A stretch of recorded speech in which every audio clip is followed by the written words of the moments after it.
Hello everyone. आप सबको रक्षाबंधन की ढेरों सारी शुभकामनाएं, ढेरों सारी बधाइयाँ। Wish you all a very happy Rakshabandhan. इस वीडियो में मैं पटना के इम्तिहान पब्लिकेशन के क्वेश्चन प्रैक्टिस सेट के सेट 5 के क्वेश्चंस को डिस्कस करने जा रहा हूं। आप इस वीडियो को लाइक कीजिए, शेयर कीजिए और प्लीज़ इस चैनल को सब्सक्राइब कीजिए। तो चलिए शुरू करते हैं। हिमालयी नदी की प्रायद्वीपीय नदी से तुलना करें। स्टेटमेंट 1 है, हिमालय पर्वत की नदियाँ अधिक लंबी है जबकि प्रायद्वीपीय नदियाँ कम लंबी है। ये सही है। हिमालय की नदियाँ गहरे गॉर्ज बनाती हैं जबकि प्रायद्वीपीय नदियाँ उथली घाटियों में बहती है। ये भी सही है। हिमालय की नदियाँ अभी अपने विकास की बाल्यावस्था में है जबकि प्रायद्वीपीय नदियाँ प्रौढ़ अवस्था में पहुँच चुकी है। ये भी सही है। तो तीनों स्टेटमेंट सही है। सो राइट ऑप्शन डी हो जाएगा 1, 2, 3। नेक्स्ट, निम्नलिखित में से किस देश को झीलों की वाटिका कहा जाता है? तो फिनलैंड को कहा जाता है। ये नॉर्डिक कंट्री का पार्ट है। राइट ऑप्शन बी है। यहाँ पे 1.88 लाख झीलें हैं, इसलिए इस देश को झीलों की वाटिका कहा जाता है। नेक्स्ट, त्रिवेणी नहर से बिहार के किस जिले में सिंचाई का कार्य किया जाता है? तो पश्चिम चंपारण जिले में किया जाता है। राइट ऑप्शन ए है। नेक्स्ट, निम्नलिखित में से किस खनिज के उत्पादन के मामले में देश में बिहार का एकाधिकार है? तो पाइराइट के मामले में है। राइट ऑप्शन सी है। भारत में बिहार एकमात्र ऐसा राज्य है जहां देश का 95% पाइराइट का भंडार मौजूद है। वहीं बिहार देश में 95% पाइराइट का उत्पादन भी करता है। पाइराइट गंधक का मुख्य स्रोत है सल्फर का। यह मुख्यतः बिहार के रोहतास जिले में पाया जाता है। नेक्स्ट, भूमध्य रेखा, कर्क रेखा और मकर रेखा तीनों किस एक महादेश से होकर के गुजरती है? यानी equator, Tropic of Cancer, Tropic of Capricorn, ये तीनों जो रेखाएं हैं वो किस महादेश से होकर के गुजरती है? तो वो है अफ्रीकन कंटिनेंट, अफ्रीका महादेश। राइट ऑप्शन ए है। नेक्स्ट, लुहरी जल विद्युत परियोजना का निर्माण किस नदी पर किया जा रहा है? तो लुहरी जल विद्युत परियोजना का निर्माण, जिसकी क्षमता 210 मेगावाट है, हिमाचल प्रदेश में सतलज नदी पर कुल्लू और शिमला के मध्य किया जा रहा है। राइट ऑप्शन बी है। नेक्स्ट, भारत में जलोढ़ मृदा यानी एलुवियल सॉइल लगभग कितने प्रतिशत भूभाग पर पाई जाती है? तो जलोढ़ मृदा नदियों द्वारा नदी घाटियों, बाढ़ के मैदानों तथा डेल्टाई प्रदेशों में पहुंचाई जाती है। भारत के 43% यानी 43% क्षेत्र पर जलोढ़ मृदा का विस्तार है। सामान्यतः इसमें पोटास की मात्रा अधिक और फास्फोरस की मात्रा कम पाई जाती है। सो राइट ऑप्शन डी है 43%। नेक्स्ट, निम्नलिखित में कौन कौन जैविक कृषि के अवयव हैं? तो हरे पत्तों का खाद ये है, फसल का चक्रीकरण ये भी है, वर्मी कंपोस्ट ये भी है, जैविक कीटनाशक ये भी है। तो चारों जो है जैविक कृषि के अवयव हैं, ये कंपोनेंट हैं। सो राइट ऑप्शन ई हो जाएगा मोर देन 1 करेक्ट ऑप्शन। विश्व स्तर पर अल्बर्ट हावर्ड को आधुनिक कृषि का जनक माना जाता है। भारत में 10वीं पंचवर्षीय योजना के दौरान राष्ट्रीय जैविक खेती परियोजना शुरू की गई थी। कब शुरू की गई थी? अक्टूबर 2004 में शुरू की गई थी। नेक्स्ट, निम्न में से किस स्थान पर हिंद महासागर और बंगाल की खाड़ी एक दूसरे से मिलती है? तो है कन्याकुमारी। राइट ऑप्शन ए है। नेक्स्ट, निम्नलिखित में से बिहार के किस जिले में ताल मिट्टी पाई जाती है? बिहार में ताल मिट्टी का विस्तार गंगा के दक्षिणी तट के सहारे 8 से 10 किलोमीटर चौड़ी पट्टी के रूप में पाई जाती है। यह बरसात के समय पानी से भर जाता है एवं बरसात के बाद पानी निकल जाने पर यहाँ रबी की फसल बोई जाती है। यह क्षेत्र दलहन के उत्पादन हेतु प्रसिद्ध है। सो राइट ऑप्शन इसमें से डी हो जाएगा लखीसराय। नेक्स्ट, निम्नलिखित में से भारत में सबसे बड़ी मशीनीकृत खान है? तो कौन सी है? बैलाडीला की खान है। राइट ऑप्शन डी है। ये छत्तीसगढ़ में है और ये लौह अयस्क के लिए प्रसिद्ध है। बैलाडीला एक औद्योगिक क्षेत्र भी है। रत्नगिरी की खान किसके लिए प्रसिद्ध है? यह महाराष्ट्र में है और यह मैग्नीज की खान के लिए प्रसिद्ध है। और जयपुर खान बॉक्साइट के लिए प्रसिद्ध है। नेक्स्ट, सूची 1 की सूची 2 से सुमेलित कीजिए। इधर जनजाति का नाम दिया गया, इधर मूल राज्य। थारू जनजाति कहाँ पाई जाती है? थारू जनजाति उत्तर प्रदेश में पाई जाती है, बिहार में भी ये पाई जाती है। भील जनजाति राजस्थान में पाई जाती है। गद्दी जनजाति हिमाचल प्रदेश में पाई जाती है। मुंडा जनजाति झारखंड में पाई जाती है। तो ए का 4, बी का 1, सी का 2 एंड डी का 3। तो डी ऑप्शन इसमें सही आ रहा है। ए का 4, बी का 1, सी का 2, डी का 3। राइट ऑप्शन डी है। थोड़ा सा और एक्सप्लेन करते हैं इसको और समझते हैं। थारू जनजाति उत्तर प्रदेश के सीमावर्ती क्षेत्र में, फिर बिहार, नेपाल एवं उत्तराखंड में निवास करती है। भील जनजाति कहाँ पाई जाती है? यह भारत की सबसे बड़ी जनजाति है। यह मुख्यतः राजस्थान, आंध्र प्रदेश, छत्तीसगढ़, गुजरात, महाराष्ट्र, कर्नाटक, त्रिपुरा आदि राज्यों में पाई जाती है। गद्दी जनजाति कहाँ पाई जाती है? यह मुख्यतः हिमाचल प्रदेश में पाई जाती है। मुंडा जनजाति, इस जनजाति का प्रमुख क्षेत्र झारखंड है। इसके अलावा बिहार, पश्चिम बंगाल एवं ओडिशा आदि राज्यों में निवास करती है। थारू जनजाति जो है उत्तर प्रदेश के सीमावर्ती क्षेत्रों में पाई जाती है, बिहार में पाई जाती है, नेपाल क्षेत्र में पाई जाती है और उत्तराखंड में ही पाई जाती है। नेक्स्ट, बिहार के किस जिले में सिमरी बख्तियारपुर झील है? तो सहरसा जिले में है। राइट ऑप्शन सी है। गोगाबिल झील जो है वो कटिहार में है। कटिहार में कौन सा है? गोगाबिल झील है। और दरभंगा में क्या है? दरभंगा में कुशेश्वर झील है, कुशेश्वर स्थान। नेक्स्ट, निम्न में से किस फसल के उत्पादन में बिहार अग्रणी राज्य है? तो मखाना के उत्पादन में है। राइट ऑप्शन बी है। साथ ही लीची के भी उत्पादन में भी है, जो इसमें ऑप्शन नहीं है। बिहार मखाना का अग्रणी उत्पादक राज्य है। उत्तर बिहार के जिले जैसे दरभंगा, मधुबनी, सहरसा, मधेपुरा, कटिहार, पूर्णिया, किशनगंज, सुपौल, समस्तीपुर में मखाने की खेती होती है। भारत के कुल मखाना उत्पादन का लगभग 80% मखाना बिहार में ही उत्पादित होता है। इसके अलावा लीची उत्पादन में ही बिहार शीर्ष राज्य है। नेक्स्ट, बिहार में सर्वाधिक जनसंख्या वृद्धि दर वाले जिलों का सही क्रम क्या है? तो सबसे ज़्यादा वृद्धि दर वाला जिला जो है मधेपुरा है। मधेपुरा, उसके बाद में किशनगंज, उसके बाद अररिया, उसके बाद खगड़िया। सो राइट ऑप्शन बी हो जाएगा। नेक्स्ट, बिहार में 1857 के विद्रोह का मुख्य संगठनकर्ता कौन था? तो कुंवर सिंह थे। राइट ऑप्शन सी है। नेक्स्ट, कांग्रेस द्वारा मंत्रिमंडल के गठन से इनकार करने पर 1937 में बिहार में किसके नेतृत्व में अंतरिम मंत्रिमंडल बना था? तो बहुसंख्यक दल कांग्रेस के इनकार के बाद 1937 में मोहम्मद यूनुस ने अंतरिम सरकार का गठन किया था। राइट ऑप्शन बी है।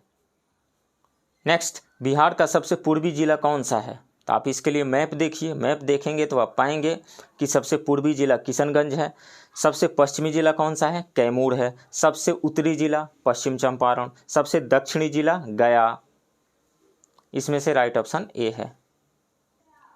नेक्स्ट, निम्नलिखित में से बिहार के किस स्थान पर धारवाड़ क्रम की चट्टानों को देखा जा सकता है? तो इन ऑप्शंस में से राजगीर में देखा जा सकता है। राइट ऑप्शन ए है। बिहार में धारवाड़ क्रम की चट्टानें खड़गपुर की पहाड़ी, जमुई, नवादा एवं राजगीर आदि स्थानों में पाई जाती है। सासाराम में विंध्यन समूह की चट्टानें पाई जाती है। यहाँ विंध्यन समूह की चट्टानें पाई जाती है, यहाँ धारवाड़ क्रम की चट्टानें पाई जाती है। नेक्स्ट, उस मृदा की पहचान करें जो गीली होने पर काफ़ी चिपचिपी हो जाती है, लेकिन शुष्क हो जाने के बाद यह सिकुड़ जाती है एवं उसमें गहरी दरारें पड़ जाती है। तो जो भी ये विशेषताएं दी गई है, कैरेक्टरिस्टिक दिया गया है, ये ब्लैक सॉइल का कैरेक्टरिस्टिक है। ब्लैक सॉइल यानी काली मृदा, उसे रेगुड़ के नाम से भी जाना जाता है। रेगुड़। राइट ऑप्शन बी है। इस मृदा का निर्माण बेसाल्ट चट्टानों के विखंडन से हुआ है। इसमें सर्वाधिक जल धारण क्षमता पाई जाती है। इसे काली कपास वाली मिट्टी भी कहा जाता है। नेक्स्ट, सूची 1 एवं सूची 2 का सही मिलान करें। सूची 1 में राज्य का नाम दिया गया है और सूची 2 में उसकी सबसे ऊंची चोटी का नाम दिया गया है। तो केरल की सबसे ऊंची चोटी का नाम क्या है? अनाईमुड़ी है, मतलब ए का 3। नागालैंड की सबसे ऊंची चोटी का नाम सारामाती है, सारामाती, मतलब बी का 4। उत्तराखंड की सबसे ऊंची चोटी का नाम नंदा देवी। तमिलनाडु की सबसे ऊंची चोटी का नाम डोडा बेटा, और इसकी हाइट भी जान जाते हैं हम। तमिलनाडु की जो सबसे ऊंची चोटी है डोडा बेटा, उसकी ऊंचाई है 2637 मीटर यानी 2637 मीटर। उत्तराखंड की जो सबसे ऊंची चोटी है नंदा देवी, उसका हाइट है 7816 मीटर यानी 7816 मीटर। केरल की जो सबसे ऊंची चोटी है अनाईमुड़ी, उसका हाइट है 2695 मीटर यानी 2695 मीटर। नागालैंड की जो सबसे ऊंची चोटी है सारामती, उसकी हाइट जो है 3826 मीटर यानी 3826 मीटर। सो इसमें से राइट ऑप्शन आ जाएगा ए। नेक्स्ट, बिहार में रेलवे से संबंधित उद्योग स्थापित है। कहाँ पे स्थापित है? तो मुंगेर के जमालपुर में स्थापित है। जमालपुर कहाँ है? मुंगेर में है। राइट ऑप्शन सी है। नेक्स्ट, 2011 की जनगणना के अनुसार भारत में अनुसूचित जनजाति की संख्या कुल जनसंख्या का कितना प्रतिशत है? तो अनुसूचित जनजाति की संख्या कुल जनसंख्या का 8.6% है, यानी 8.6% है। और ये एसटी की जनसंख्या है, कुल जनसंख्या का 8.6%। और ये 16.6% क्या है? ये एससी की जनसंख्या है, कुल जनसंख्या का 16.6%। सो राइट ऑप्शन यहाँ पे डी हो जाएगा। नेक्स्ट, भारत में कर्क रेखा पर स्थित राज्यों का पूर्व से पश्चिम की ओर क्रम बताएं। तो कर्क रेखा भारत के 8 राज्यों से होकर के गुजरती है। कौन कौन से राज्य हैं? गुजरात, राजस्थान, मध्य प्रदेश, छत्तीसगढ़, झारखंड, पश्चिम बंगाल, त्रिपुरा और मिजोरम। यदि हम पूरब से पश्चिम की ओर इसका क्रम लगाएं तो सबसे पूरब में है मिजोरम, देन त्रिपुरा, देन पश्चिम बंगाल, झारखंड, छत्तीसगढ़, मध्य प्रदेश, राजस्थान एवं गुजरात। मिजोरम, त्रिपुरा, पश्चिम बंगाल, झारखंड, छत्तीसगढ़, मध्य प्रदेश, राजस्थान एवं गुजरात। सो राइट ऑप्शन सी है। नेक्स्ट क्वेश्चन, खगोलीय दूरी यानी एस्ट्रोनॉमिकल डिस्टेंस जो होते हैं को प्रकाश वर्ष में मापे जाने का कारण निम्नलिखित में से कौन सा है? तो ऑप्शन पढ़ते हैं इसके। तारकीय पिंडों के बीच की दूरियां परिवर्तित नहीं होती, नहीं, ये गलत है। तारकीय पिंडों का गुरुत्व परिवर्तित नहीं होता, ये कारण नहीं है। प्रकाश सदैव सीधी रेखा में यात्रा करता है, प्रकाश सदैव सीधी रेखा में यात्रा तो करती है, लेकिन ये कारण नहीं है खगोलीय दूरी को प्रकाश वर्ष में मापने का। प्रकाश की गति सदैव एक समान होती है। प्रकाश की गति जो है किसी एक मीडियम में हमेशा एक समान रहती है। जैसे एयर में ट्रेवल कर रही है तो एयर में हमेशा एक समान रहेगी, वैक्यूम में ट्रेवल कर रही है तो वैक्यूम में एक समान रहेगी। लेकिन जब एक मीडियम से दूसरे मीडियम में जब लाइट जाती है ट्रेवल करके तो उसका स्पीड चेंज हो जाता है, वेवलेंथ चेंज हो जाता है, फ्रीक्वेंसी रिमेन सेम रहती है। तो हालांकि एक मीडियम में रिमेन सेम रहता है प्रकाश का स्पीड, यानी speed of light. So D option ये सही हो जाएगा। ये यूपीएससी प्रीलिम्स का क्वेश्चन है। जब लाइट एक मीडियम से दूसरे मीडियम में जब ट्रेवल करके जाती है, जैसे मान लीजिए ये मीडियम 1 है और ये मीडियम 2 है, तो एक मीडियम से यहाँ नॉर्मल खींच दीजिए, नॉर्मल एक मीडियम से दूसरे मीडियम में जाएगी तो यदि रेयर से डेंसर में जा रही है तो नॉर्मल की ओर बेंड कर जाती है, यदि डेंसर से रेयर में जाएगी तो नॉर्मल से अवे बेंड करेगी। और इस बेंडिंग का कारण क्या है? बेंडिंग का मुख्य जो कारण है वो है लाइट का स्पीड चेंज हो जाता है एक मीडियम से दूसरे मीडियम में जाने पे। लेकिन यदि हम मीडियम 1 को कंसीडर करें तो इस मीडियम में जब लाइट ट्रेवल करेगा तो हमेशा इसका स्पीड रिमेन सेम रहेगा, कांस्टेंट रहेगा, चेंज नहीं होगा। नेक्स्ट, किसी चालक की वैद्युत प्रतिरोधकता की इकाई क्या है? वैद्युत प्रतिरोधकता मतलब इलेक्ट्रिकल रेजिस्टिविटी। इलेक्ट्रिकल रेजिस्टिविटी एक फॉर्मूला हम जानते हैं, R इज इक्वल टू जो होता है वो होता है रो एल बाई ए। तो यहाँ से रो जो है यही रेजिस्टिविटी है, तो रो का वैल्यू आप निकाल लीजिए। रो इज इक्वल टू हो जाएगा RA/L। R का यूनिट क्या होता है? ओम। ए का यूनिट क्या होता है? मीटर स्क्वायर एरिया का। अब बाई लेंथ का यूनिट क्या होता है? मीटर। 1 मीटर से 1 मीटर कट गया, ऊपर में क्या बचा? ओम मीटर। तो ओम मीटर किसका यूनिट हो जाएगा? रेजिस्टिविटी यानी रो का यूनिट हो जाएगा। तो बी ऑप्शन में दिया गया है ओम मीटर, तो राइट ऑप्शन बी हो जाएगा यहाँ पे। नेक्स्ट, यदि किसी प्रकाश स्रोत और पर्दे के मध्य कोई अपारदर्शी अवरोध रख दिया जाए तो पर्दे पर क्या प्राप्त होगा? अवरोध की स्पष्ट छाया नहीं दिखती है, नहीं, ये गलत है, दिखती है। अवरोध की स्पष्ट छाया दिखती है, ये सही है। कोई छाया नहीं बनती, ये गलत है। पर्दे पर कोई प्रभाव नहीं पड़ता, नहीं, ये गलत है। अवरोध की स्पष्ट छाया दिखाई पड़ती है। इस कंसेप्ट को समझते हैं। मान लीजिए ये कोई ऑब्स्टेकल है, वस्तु है कोई रास्ते में, लाइट का सोर्स इधर है, लाइट का सोर्स कहीं इधर है। यहाँ से जब लाइट ट्रेवल करके जाएगी, मान लीजिए दूर है, बहुत दूर है ये लाइट का सोर्स, तो जब दूर लाइट का सोर्स रहता है तो लाइट रे पैरेलल आती है लगभग, तो यहाँ से लाइट रे जो आएगी इधर चली जाएगी, यहाँ से जो लाइट रे आएगी इधर से चली जाएगी, यहाँ से जो लाइट रे जा रही है इधर जा रही है, यहाँ से जो लाइट रे आएगी इधर जाएगी, लेकिन यहाँ से जो लाइट रे आ रही है नहीं जा पाएगी। तो ये वाला पोर्शन है, इसका जो छाया जो बन जाएगा यहाँ पे पर्दे पे, इसका स्पष्ट छाया बन जाएगा यहाँ पे पर्दे पे। तो यही ऑप्शन दिया गया है बी में, यहाँ पे छाया बन जाएगा। एक बात और है, स्पष्ट छाया तो बन जाती है, लाइट हम जानते हैं कि लाइट ड्यूअल कैरेक्टर को शो करता है। ड्यूअल कैरेक्टर मतलब दोनों नेचर को शो करता है, पार्टिकल नेचर और वेव नेचर। तो पार्टिकल नेचर को जो हम कंसीडर करते हैं तो कहते हैं कि लाइट जो है सीधी रेखा में गमन करती है। मतलब ये रहा कि लाइट बिल्कुल स्ट्रेट लाइन मोशन में ट्रेवल करती है वो।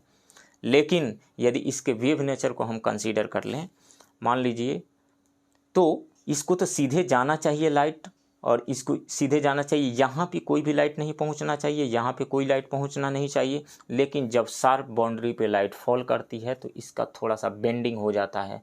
लाइट के इस बेंडिंग को, शार्प कॉर्नर पे बेंडिंग को, शार्प बाउंड्री पे बेंडिंग को, इस फिनोमिनन को कहा जाता है डिफ्रैक्शन ऑफ लाइट। और डिफ्रैक्शन जो है एक वेव फिनोमिनन है। मतलब डिफ्रैक्शन को हम लाइट के पार्टिकल कैरेक्टर से नहीं समझ सकते हैं, लाइट के वेव कैरेक्टर से हम समझ सकते हैं। एक बात और जान जाइए, लाइट जो है ड्यूअल कैरेक्टर को शो करता है। कौन कौन से? Particle character and wave character. लेकिन एक टाइम में किसी एक ही कैरेक्टर को शो करता है, दोनों कैरेक्टर को शो नहीं करता है। सो राइट ऑप्शन यहाँ पे बी हो जाएगा। नेक्स्ट, सोनार में हम किस तरंग का उपयोग करते हैं? तो इस प्रश्न का उत्तर देने से पहले हम 3 बातों को जानेंगे सोनार से रिलेटेड। सोनार का मतलब क्या होता है, इसका फुल फॉर्म क्या होता है, ये किस तरह के साउंड का यूज करता है, और इसके यूजेज कौन कौन से हैं।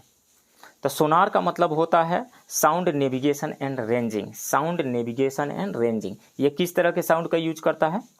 ये अल्ट्रासाउंड का यूज करता है। अल्ट्रासाउंड का मतलब पराश्रव्य तरंगे।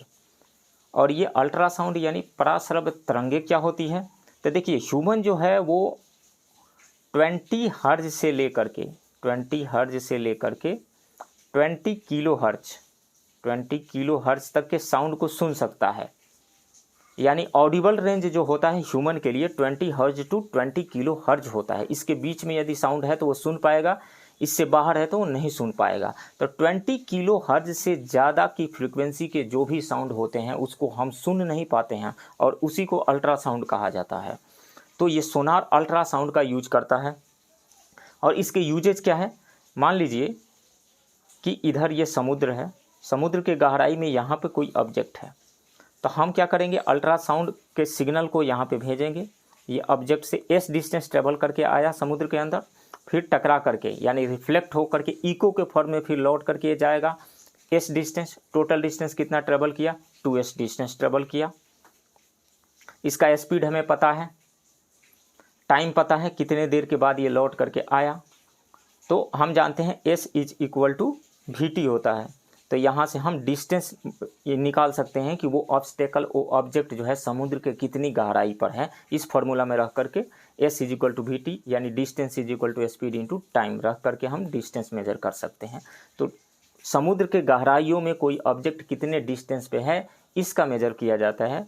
मेजर करने के लिए सोनार का यूज किया जाता है। सो राइट ऑप्शन यहाँ पे सी होगा। नेक्स्ट, कृत्रिम उपग्रह पृथ्वी से सुस्पष्टता से ट्रैक किया जा सकता है, किसके हेल्प से? तो डॉपलर इफेक्ट के हेल्प से ट्रैक किया जा सकता है। राइट ऑप्शन ए है। ये डॉपलर इफेक्ट क्या होता है, इसको समझते हैं। एक साउंड का सोर्स है एस, और एक लिसनर है यानी ऑब्जर्वर है एल। इन दोनों के बीच में जब रिलेटिव मोशन हो जाता है, यानी रिलेटिव मोशन का मतलब क्या हुआ, एक दूसरे की ओर ये जाएं आएँ, या एक दूसरे से दूर जाए, कोई एक रेस्ट में रहे, दूसरा मूव करे तो टुवार्ड्स मूव करे या अवे मूव करे। मतलब इन दोनों के बीच में जब रिलेटिव मोशन हो जाता है तो frequency listen by the listener जो फ्रीक्वेंसी सुनता है वो ट्रू फ्रीक्वेंसी से कुछ अलग होती है। जब एक दूसरे रिलेटिव मोशन एक दूसरे की तरफ होता है तो लिसनर के द्वारा सुनी गई जो फ्रीक्वेंसी होती है वो ट्रू फ्रीक्वेंसी से ज़्यादा होती है। जब दोनों के बीच का रिलेटिव मोशन एक दूसरे से दूर होता है तो लिसनर द्वारा सुनी गई जो फ्रीक्वेंसी होती है वो ट्रू फ्रीक्वेंसी से कम होती है। इस फिनोमिनन को कहा जाता है डॉपलर इफेक्ट। नेक्स्ट, निम्न में से कौन सही सुमेलित है? रेडियम की खोज मैडम क्यूरी ने की थी। बिल्कुल, मैडम क्यूरी और उनके हस्बैंड पियरे क्यूरी ने मिल करके रेडियम की खोज की थी। सो ये सही है। पेंसिलिन की खोज क्या अलेक्जेंडर फ्लेमिंग ने किया था? यस, किया था। एक्सरे की खोज किसने किया था? WC रोंटगेन ने किया था, रोंटगेन, ये भी सही है। चेचक के टीके का खोज एडवर्ड जेनर ने किया था, ये भी सही है। तो ये सभी करेक्टली मैच्ड हैं। सो राइट ऑप्शन ई हो जाएगा, मोर देन 1। नेक्स्ट, नेत्रों का परीक्षण एल्केलॉइड के किस तनुकृत घोल से पुतलियों को फैलाकर किया जाता है? तो उस सॉल्यूशन का नाम है एट्रोपिन। राइट ऑप्शन ए है। नेक्स्ट, निम्नलिखित में किसका ऊष्मीय मान अधिक है? ऊष्मीय मान का मतलब क्या होता है? Calorific value. किसका कैलोरीफिक वैल्यू सबसे ज़्यादा होता है? तो एलपीजी का, इन चारों ऑप्शंस में से एलपीजी का कैलोरीफिक वैल्यू सबसे ज़्यादा है। कितना है एलपीजी का कैलोरीफिक वैल्यू? 55,000 किलो जूल पर केजी। 55,000 किलो जूल पर केजी, किलो जूल पर केजी। पेट्रोल का कितना है? पेट्रोल का है 45,000 किलो जूल पर केजी। सीएनजी का कितना है? सीएनजी का है 50,000 किलो जूल पर केजी। बायोगैस का कितना है? 35,000 से 40,000 किलो जूल पर केजी।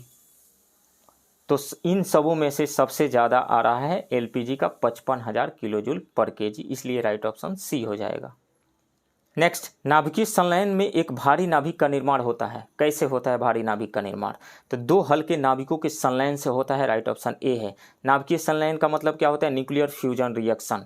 तो न्यूक्लियर फ्यूजन रिएक्शन में दो लाइटर न्यूक्लियाई मिलते हैं तो एक हेवी न्यूक्लियस बनता है। एग्जाम्पल हम ले सकते हैं, सन के कोर के अंदर हाइड्रोजन के 4 न्यूक्लियाई मिल करके हीलियम का न्यूक्लियस बनाते हैं, हीलियम का न्यूक्लियस बनाते हैं और यहाँ पे लार्ज अमाउंट में एनर्जी रिलीज होती है। एनर्जी क्यों रिलीज होती है लार्ज अमाउंट में? तो मास का डिफेक्ट आ जाता है। और आइंस्टीन का जो इक्वेशन है E = डेल्टा m इंटू सी स्क्वायर, यहाँ पे मास में जो कमी आती है डेल्टा m, उसमें लाइट के स्पीड के स्क्वायर से मल्टीप्लाई कर देते हैं तो एनर्जी का वैल्यू कितना रिलीज हुई वहाँ से एनर्जी वो निकल जाती है। E = डेल्टा m इंटू सी स्क्वायर। ये आइंस्टीन का मास एनर्जी इक्विवेलेंस इक्वेशन है। ये रिएक्शन कई स्टेप में होता है, जस्ट मैंने फाइनल प्रोडक्ट लिखा है, कॉम्प्लिकेटेड रिएक्शन है ये। नेक्स्ट, शुष्क सेल में निम्न में से किसका विद्युत अपघट्यों के रूप में प्रयोग होता है? तो अमोनियम क्लोराइड एवं जिंक क्लोराइड का यूज होता है। Ammonium chloride and zinc chloride. Right option B होगा। अमोनियम क्लोराइड का मतलब NH4Cl, NH4Cl and zinc chloride का मतलब ZnCl2। इन दोनों का यूज होता है विद्युत अपघट्ट मतलब इलेक्ट्रोलाइट के रूप में। राइट ऑप्शन बी होगा। नेक्स्ट, निम्नलिखित में से कुकिंग बर्तनों, भोजन बनाने के बर्तन में किस प्रकार के कांच का प्रयोग होता है? तो वो है बोरोसिलिकेट से बना हुआ पायरेक्स कांच। राइट ऑप्शन बी है। किसका बना होता है? बोरोसिलिकेट का। नेक्स्ट, वर्मी कंपोस्ट क्या है? तो वर्मी कंपोस्ट एक कार्बनिक जैव उर्वरक है, मतलब organic bio fertiliser. Right option C है। कार्बनिक उर्वरक पौधों और जानवरों से प्राप्त प्राकृतिक उर्वरक है। पशु अपशिष्ट, फसल अवशेष एवं कृषि औद्योगिक कचरे से पुनर्चक्रण में वर्मी कंपोस्ट एक उपयोगी तकनीक है। इसमें केंचुओं की उपयोगी भूमिका होती है, इसलिए इसका नाम है वर्मी कंपोस्ट। नेक्स्ट, मध्यकालीन भारत में दिल्ली सल्तनत के वंशों का सही क्रम है, कौन सा क्रम है? तो सबसे पहले गुलाम वंश आया था 1206 से 1270 तक।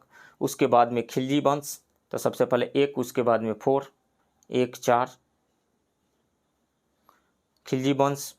कब से? 1290 से 1320 तक। उसके बाद में तुगलक वंश आया, तुगलक वंश 142।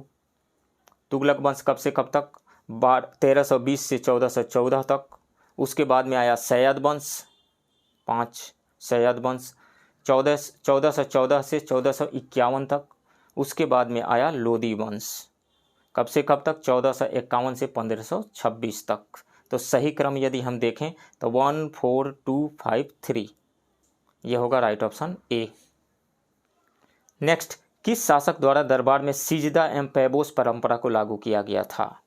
तो बलबन के द्वारा किया गया था। राइट ऑप्शन बी है। ये सिजदा क्या था? सिजदा भूमि पर लेटकर अभिवादन करना होता था। पैबोस का मतलब क्या होता था? सिंहासन के नज़दीक आकर सुल्तान के पैरों को चूमना होता था। बलबन कब से कब तक शासन किया? 1265 से 1287 ईस्वी तक सुल्तान रहा ये। इसने तुर्कान चिहलगामी का अंत किया था। नेक्स्ट, सरकारिया आयोग ने अपनी रिपोर्ट केंद्र सरकार को सौंपी थी। कब सौंपी थी? ये बीपीएससी में पूछा गया प्रश्न है। तो 1988 में सौंपी थी। राइट ऑप्शन सी है। केंद्र एवं राज्यों के विधायी, प्रशासकीय एवं वित्तीय संबंधों के मध्य उभरे मतभेद को दूर करने तथा दोनों के बीच बेहतर संबंध स्थापित करने संबंधित सिफारिश देने के लिए केंद्र सरकार ने RS सरकारिया के नेतृत्व में एक आयोग का गठन 1983 में किया था। इस आयोग ने अपनी रिपोर्ट केंद्र सरकार को वर्ष 1988 में सौंप दी थी। नेक्स्ट, भारत के राष्ट्रपति पद की अर्हता के लिए संविधान में न्यूनतम उम्र सीमा कितनी है? तो 35 वर्ष है, राइट ऑप्शन डी है। लोकसभा का इलेक्शन लड़ने के लिए न्यूनतम उम्र सीमा कितनी होनी चाहिए? 25 होनी चाहिए। राज्यसभा के लिए 30 होनी चाहिए। पंचायत इलेक्शन के लिए 21 वर्ष होनी चाहिए। ये यूपीएससी में पूछा गया प्रश्न है, 21 वर्ष वाला। नेक्स्ट, प्रस्तावना संविधान का भाग नहीं है, ये गलत है। संविधान का भाग है। केशवानंद भारती मामले में फाइनली सुप्रीम कोर्ट ने मान लिया कि प्रस्तावना संविधान का भाग है। बी, संविधान का भाग है किंतु वह न तो शक्तियाँ प्रदान करता है और न कर्तव्य अधिरोपित करता है और न ही वह संविधान के अन्य उपबंधों के निर्वचन में उपयोगी हो सकता है। नहीं, इंटरप्रिटेशन में यूजफुल तो है ही, तो ये भी गलत है। संविधान का भाग है तथा किसी अन्य भाग के समान शक्तियाँ प्रदत्त करती है तथा कर्तव्य अधिरोपित करती है। नहीं, ये भी गलत है। संविधान का भाग है तथा संदिग्धता की दशा में संविधान के उपबंधों के निर्वचन में उपयोगी हो सकता है, ये सही है। डी ऑप्शन इसमें से सही है। प्रारंभ में प्रस्तावना को संविधान का भाग नहीं माना गया था, लेकिन केशवानंद भारती बनाम भारत संघ 1973 के मामले में उच्चतम न्यायालय ने यह स्पष्ट कर दिया कि प्रस्तावना संविधान का भाग है। फाइनली अपने निर्णय में न्यायालय ने यह व्याख्या दी कि यह सही है कि प्रस्तावना द्वारा सीधे न तो कोई शक्ति या कर्तव्य अधिरोपित किया जाता है, तथापि इसका अपना महत्व है। यह हमारे संविधान निर्माताओं के उद्देश्यों को स्पष्ट करता है तथा संदिग्धता की दशा में यह संविधान के उपबंधों के निर्वचन में उपयोगी हो सकता है। यानी संविधान का कोई भी क्लॉज यदि उसकी व्याख्या सही से नहीं हो पा रही हो तो उसकी व्याख्या करने के लिए, उसका इंटरप्रिटेशन करने के लिए प्रस्तावना यानी प्रीएम्बल का हेल्प लिया जा सकता है। नेक्स्ट, भारत के संविधान का अनुच्छेद 324 का संबंध है आर्टिकल 324 किससे है? निर्वाचन आयोग से, इलेक्शन कमीशन से, राइट ऑप्शन ए है। नेक्स्ट, राज्य के नीति निर्देशक तत्वों में कृषि तथा पशुपालन के संगठन का प्रावधान किस अनुच्छेद में वर्णित है? तो डीपीएसपी में आर्टिकल 48 में यह वर्णन किया गया है, राइट ऑप्शन सी है। नेक्स्ट क्वेश्चन, भारत के संविधान के उद्देश्यों में से एक आर्थिक न्याय का उल्लेख किया गया है, कहाँ किया गया है? प्रस्तावना में, राज्य के नीति निर्देशक तत्व में या मौलिक अधिकारों में? तो प्रस्तावना और राज्य के नीति निर्देशक तत्व यानी प्रीएम्बल एंड डीपीएसपी दोनों में ही आर्थिक न्याय का उल्लेख किया गया है, राइट ऑप्शन बी होगा। संविधान के प्रस्तावना में सामाजिक, आर्थिक तथा राजनीतिक तीनों प्रकार के न्याय का उल्लेख किया गया है। डीपीएसपी का बेस ही सामाजिक एवं आर्थिक न्याय है, तो ये दोनों तो हो जाएगा। मौलिक अधिकार में कहीं पर भी आर्थिक न्याय की चर्चा नहीं की गई है। नेक्स्ट, पूंछी आयोग का संबंध निम्न में से किससे है? तो केंद्र राज्य संबंधों से है, राइट ऑप्शन ए है। केंद्र राज्य संबंधों की समीक्षा के लिए अप्रैल 2007 में भारत के पूर्व मुख्य न्यायाधीश मदन मोहन पुंछी की अध्यक्षता में एक आयोग का गठन किया गया। आयोग ने अप्रैल 2010 में अपनी रिपोर्ट सौंप दी। नेक्स्ट, विधान परिषद में मनोनीत सदस्यों की संख्या होती है, तो कुल सदस्य संख्या का 1/6 होती है, राइट ऑप्शन सी है। कौन से आर्टिकल में दिया गया है? यह आर्टिकल 171 में दिया गया है कि विधान परिषद के कुल सदस्यों की संख्या का 1/6 सदस्यों को राज्यपाल द्वारा साहित्य, विज्ञान, कला, सहकारी आंदोलन और सामाजिक सेवा के क्षेत्र में व्यवहारिक अनुभव रखने वाले व्यक्तियों में से मनोनीत किया जाएगा। नेक्स्ट, निम्नलिखित में से कौन सी एक संवैधानिक संस्था नहीं है? तो वित्त आयोग आर्टिकल 280 में दिया गया है वित्त आयोग के बारे में। आर्टिकल 324 में दिया गया है किसके बारे में? निर्वाचन आयोग यानी इलेक्शन कमीशन के बारे में दिया गया है। तो ये तो कॉन्स्टिट्यूशनल बॉडी है, लेकिन नीति आयोग एवं मानवाधिकार आयोग ये दोनों कॉन्स्टिट्यूशनल बॉडी नहीं है। सो राइट ऑप्शन ई हो जाएगा, मोर देन वन। नेक्स्ट क्वेश्चन, वह मध्यकालीन शासक कौन था जिसने दिल्ली पर अधिकार कर विक्रमादित्य की उपाधि धारण की थी? हेमू था वो, राइट ऑप्शन बी है। हेमू ने अपने को दिल्ली का स्वतंत्र शासक घोषित किया और विक्रमादित्य की उपाधि धारण की। अकबर एवं हेमू के मध्य 5 नवंबर 1556 को पानीपत का दूसरा युद्ध हुआ। इस युद्ध में हेमू की पराजय हुई थी। नेक्स्ट, सूची 1 को सूची 2 से सुमेलित कीजिए और सूचियों के नीचे दिए गए कूट से सही उत्तर का चयन करें। सूची 1 और सूची 2 जो है, अनुच्छेद 14 किससे संबंधित है? आर्टिकल 14 किससे संबंधित है? तो उसमें समानता के अधिकार का वर्णन किया गया है, राइट, इसमें जो ए का 2 हो जाएगा। उसके बाद आर्टिकल 44 अनुच्छेद 44 में किसका वर्णन किया गया है? ये समान नागरिक संहिता से संबंधित आर्टिकल है, तो बी का 3 हो जाएगा। अनुच्छेद 75 में क्या दिया गया है? आर्टिकल 75 में सामूहिक उत्तरदायित्व, यानी आर्टिकल 75 में ये कहा गया है कि काउंसिल ऑफ मिनिस्टर कॉलेक्टिवली पार्लियामेंट के प्रति रिस्पॉन्सिबल होगी, तो सी का 4 हो जाएगा। उसके बाद अनुच्छेद 74 यानी आर्टिकल 74 ये मंत्री परिषद से संबंधित यानी काउंसिल ऑफ मिनिस्टर से संबंधित आर्टिकल है, तो डी का 1 हो जाएगा। राइट ऑप्शन जो होगा वो बी हो जाएगा। ए का 2, बी का 3, सी का 4 एंड डी का 1। नेक्स्ट, दाग प्रथा की शुरुआत किस मुगल शासक ने की थी? अकबर ने की थी, राइट ऑप्शन ए है। अकबर ने अपने शासन के 18वें वर्ष में दाग प्रथा की शुरुआत की थी। इसका विधिवत प्रयोग शासन के 19वें वर्ष में से प्रारंभ हुआ। इस प्रथा के अनुसार हाथी एवं घोड़े को दागा जाता था। दाग में 2 तरह के निशान लगाए जाते थे, दाहिने पुट्ठे पर शाही निशान और बाएं पुट्ठे पर मनसबदार का निशान लगता था।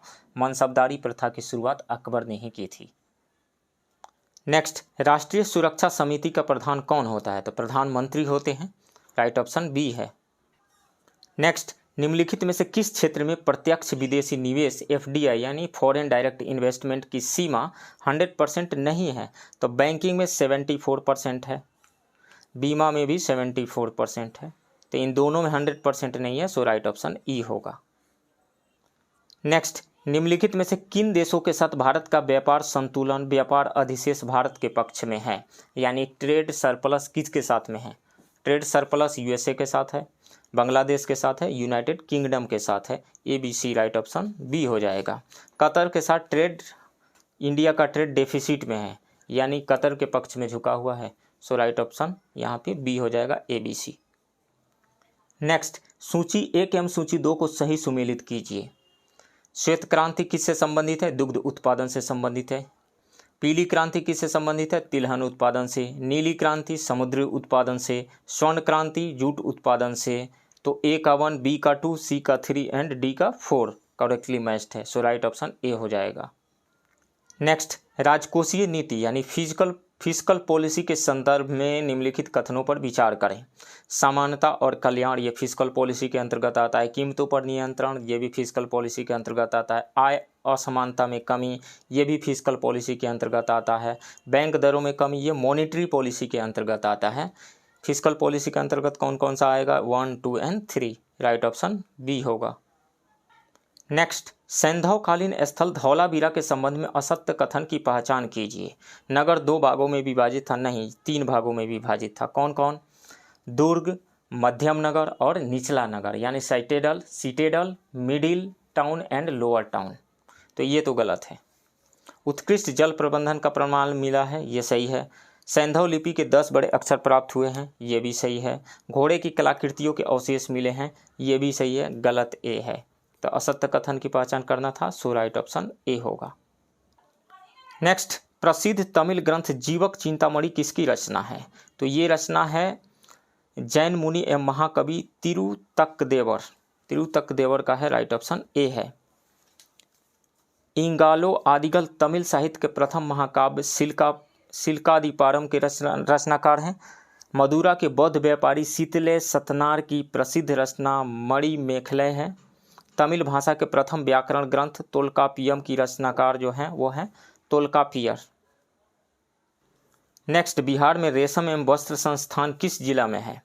तो भागलपुर के नाथनगर में है, राइट ऑप्शन सी है। इसकी स्थापना 1922 में की गई थी।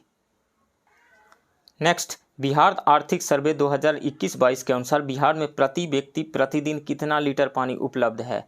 70 लीटर उपलब्ध है, राइट ऑप्शन बी है। नेक्स्ट, पटना मेट्रो रेल की कुल लंबाई कितनी निर्धारित की गई है? तो 32.49 किलोमीटर निर्धारित की गई है, राइट ऑप्शन सी है।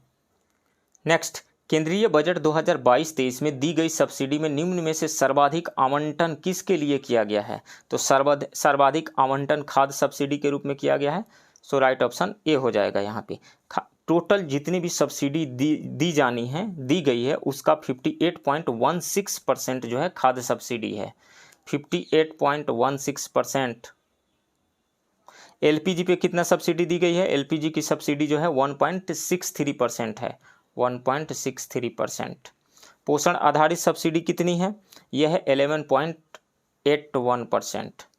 और यूरिया सब्सिडी 17.78% है।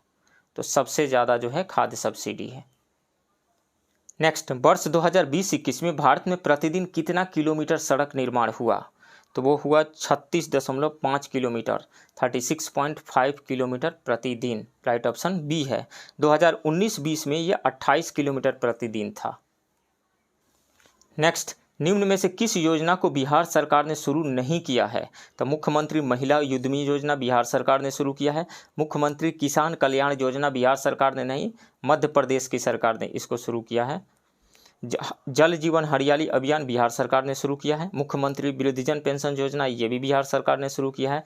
बिहार सरकार ने कौन सी योजना नहीं शुरू किया है? तो मुख्यमंत्री किसान कल्याण योजना शुरू नहीं किया है। राइट ऑप्शन बी होगा, ये मध्य प्रदेश की सरकार ने शुरू की है इसको।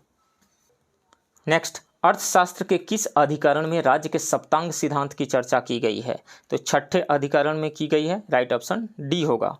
कौटिल्य के अर्थशास्त्र में 15 अधिकरण हैं। छठे अधिकरण में राज्य के सप्तांग सिद्धांत की चर्चा की गई है। और ये राज्य के सप्त अंग कौन कौन से हैं? स्वामी यानी राजा, अमात्य, राष्ट्र, दुर्ग, बल, कोष तथा मित्र, ये राज्य के 7 अंग हैं। नेक्स्ट क्वेश्चन, बिहार में वर्तमान समय में विधान परिषद में विपक्ष के नेता कौन है? तो अभी सरकार बदल गई है, इसमें से राइट ऑप्शन ई होगा, कोई नहीं। नेक्स्ट क्वेश्चन, चिकित्सा विज्ञान के क्षेत्र में वर्ष 2021 का नोबेल पुरस्कार किस खोज के लिए प्रदान किया गया? तो तापमान एवं स्पर्श के लिए रिसेप्टर्स की खोज के लिए किया गया। राइट ऑप्शन ए है। किनको दिया गया ये? तो ये दिया गया अमेरिका के डेविड जूलियस और लेबनान में जन्मे अमेरिकी नागरिक आडम पतापोतियन को दिया गया। किनको? डेविड जूलियस एवं आडम पतापोतियन को दिया गया कंबाइंड रूप से। नेक्स्ट, राष्ट्रीय अल्पसंख्यक आयोग के अध्यक्ष के रूप में किसे नियुक्त किया गया है? तो सरदार इकबाल सिंह लालपुरा को नियुक्त किया गया है। राइट ऑप्शन डी है। नेक्स्ट, निम्नलिखित में से किस संस्थान द्वारा आहार क्रांति मिशन की शुरुआत की गई है? तो ये शुरू की गई है विज्ञान भारती एवं global Indian scientist and technocrats forum के द्वारा। सो दोनों सही है, राइट ऑप्शन ई हो जाएगा। विज्ञान भारती एवं global Indian scientist and technocrats forum द्वारा इसकी शुरुआत की गई है। इस मिशन का लक्ष्य पोषण युक्त संतुलित आहार की जरूरत और सभी स्थानीय फलों और सब्जियों तक पहुंच कायम करना है।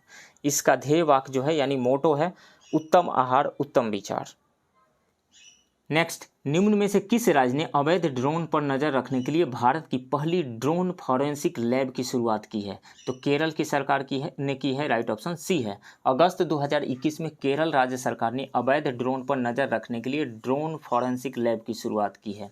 यह अपनी तरह का भारत की पहली ड्रोन फॉरेंसिक लैब है। नेक्स्ट, भारत की किस राज्य सरकार ने घरेलू स्तर पर गरुड़ के रूप में पहचाने जाने वाले बड़े सहायक सारस पक्षी को जीपीएस ट्रैकर से टैग करने का निर्णय लिया है? तो बिहार की सरकार ने किया है ऐसा। राइट ऑप्शन डी है। अगस्त 2021 में बिहार सरकार ने घरेलू स्तर पर गरुड़ के रूप में पहचाने जाने वाले बड़े सहायक सारस, जिसका वैज्ञानिक नाम है लेप्टोपिलोस्ड्यूनियस, को जीपीएस ट्रैकर से ट्रैक करने का निर्णय लिया है। बिहार के भागलपुर जिला के कदवा दियारा क्षेत्र में इस पक्षी का लोकप्रिय प्रजनन केंद्र है। विश्व में इसके 3 प्रजनन स्थल हैं, कंबोडिया एवं भारत का बिहार और असम। यह पक्षी दक्षिण पूर्व एशिया में सर्वाधिक संकटग्रस्त प्रजातियों में शामिल है। IUCN द्वारा इसे रेड डाटा सूची में संकटग्रस्त श्रेणी में शामिल किया गया है। नेक्स्ट, अटल नवाचार रैंकिंग 2021 के देश के लिए अटल नवाचार रैंकिंग 2021 देश के लिए संस्था को शीर्ष स्थान प्राप्त हुआ है। किस संस्था को शीर्ष स्थान प्राप्त हुआ है? तो IIT मद्रास को लगातार तीसरे वर्ष प्राप्त हुआ है, first rank. Right option A है। नेक्स्ट, वर्ष 2022-23 के केंद्रीय बजट के अनुमान के अनुसार प्रभावी राजस्व घाटा GDP का कितना प्रतिशत है? प्रभावी राजस्व घाटा मतलब इफेक्टिव रेवेन्यू डेफिसिट कितना है? तो वो 2.6% है। राइट ऑप्शन बी है। राजस्व घाटा यानी रेवेन्यू घाटा कितना है 3.8%। राजकोषीय घाटा यानी फिस्कल डेफिसिट कितना है 6.4%। प्रभावी राजस्व घाटा यानी इफेक्टिव रिवेन्यू डेफिसिट कितना है 2.6% है। प्राथमिक घाटा यानी प्राइमरी डेफिसिट कितना है 2.8% है। नेक्स्ट, केंद्रीय बजट 2022-23 में वर्णित कवच का संबंध है किससे है? रेलवे से है, राइट ऑप्शन सी है। नेक्स्ट, वर्ष 2021-22 में भारत का निर्यात किस देश में सर्वाधिक रहा? तो यूएसए में रहा, राइट ऑप्शन सी है। उसके बाद यूएई, देन चीन, बांग्लादेश, हांगकांग। नेक्स्ट, बिहार के सकल राज्य घरेलू उत्पाद में प्राथमिक क्षेत्र का योगदान कितना है? यानी स्टेट जीडीपी में प्राइमरी सेक्टर का योगदान कितना है? इसमें से कोई नहीं है, राइट ऑप्शन ई हो जाएगा, नन ऑफ दी अबव। कितना है प्राइमरी सेक्टर का योगदान? 19.2% है, 19.2 प्राइमरी सेक्टर का। सेकेंडरी सेक्टर का कितना है? 19.5% है। टर्शियरी सेक्टर का कितना है? 61.2% है। नेक्स्ट, 4 सितंबर 2022 को भारत में किस स्थान पर पहले विश्व कप साइकिलिंग प्रतियोगिता की मेजबानी की जाएगी? तो लेह में की जाएगी, राइट ऑप्शन बी है। अंतर्राष्ट्रीय साइकिलिंग कार्यक्रम 4 सितंबर 2022 को लेह लद्दाख में आयोजित किया जाएगा। नेक्स्ट, देश में सोने के आभूषणों पर अनिवार्य हॉलमार्किंग किस तारीख से लागू की गई है? तो 16 जून 2021 से लागू की गई है, राइट ऑप्शन डी है। नेक्स्ट, बिहार स्थापना दिवस 2022 किस थीम पर मनाया गया? जल जीवन हरियाली के थीम पर मनाया गया, राइट ऑप्शन ए है। 22 मार्च 2022 को बिहार का 110वां स्थापना दिवस मनाया गया था, जिसका थीम था जल जीवन हरियाली। नेक्स्ट, भारतीय रेलवे के सार्वजनिक क्षेत्र के उपक्रम राइट्स लिमिटेड द्वारा निम्न में से किस देश को 3000 HP केप गेज लोकोमोटिव का निर्यात किया गया? तो वो है मोजाम्बिक, राइट ऑप्शन सी है। नेक्स्ट, आर्थिक सर्वेक्षण 2021-22 के अनुसार बिहार राज्य में बिजली की प्रति व्यक्ति खपत कितनी है? तो 350 किलोवाट आवर है, यानी 350 यूनिट है, राइट ऑप्शन ए है। नेक्स्ट, हाल ही में एशिया के सबसे लंबे हाई स्पीड ट्रैक का निर्माण भारत के किस राज्य में किया गया? तो मध्य प्रदेश में किया गया। मध्य प्रदेश के कहाँ? इंदौर में किया गया, इंदौर के पीथमपुर में किया गया। इसकी लंबाई जो है, ट्रैक की लंबाई 11.3 किलोमीटर है। नेक्स्ट, अपने 2021 के प्रदर्शन के लिए प्रतिष्ठित विश्व खेल एथलीट ऑफ द ईयर किसने जीता? PR श्रीजेश ने जीता, राइट ऑप्शन सी है। नेक्स्ट, भारत के प्रथम निजी तरलीकृत प्राकृतिक gas LNG liquefied natural gas की सुविधा संयंत्र का निर्माण किस शहर में किया गया है? तो महाराष्ट्र के नागपुर में किया गया है, राइट ऑप्शन ए है। नेक्स्ट, कोविड-19 इनोवेशन रिपोर्ट 2021 में शीर्ष देश कौन सा है? तो अमेरिका है, राइट ऑप्शन बी है। इस रिपोर्ट को स्टार्टअप ब्लिंक ने जुलाई 2021 में जारी किया था। इसमें शीर्ष 3 देश जो थे वो थे अमेरिका, इजराइल और कनाडा। चीन का स्थान 15वां था, वहीं भारत 32वें स्थान पर रहा। इस रिपोर्ट में 40 देशों को शामिल किया गया था। नेक्स्ट, ऑकस AUKUS त्रिपक्षीय गठबंधन में कौन देश शामिल नहीं है? तो नाम से ही पता चल रहा है इसमें शामिल कौन कौन सा है। ऑस्ट्रेलिया है, UK है एंड US है। Australia, USA and UK। Japan नहीं है इसमें, सो राइट ऑप्शन डी होगा।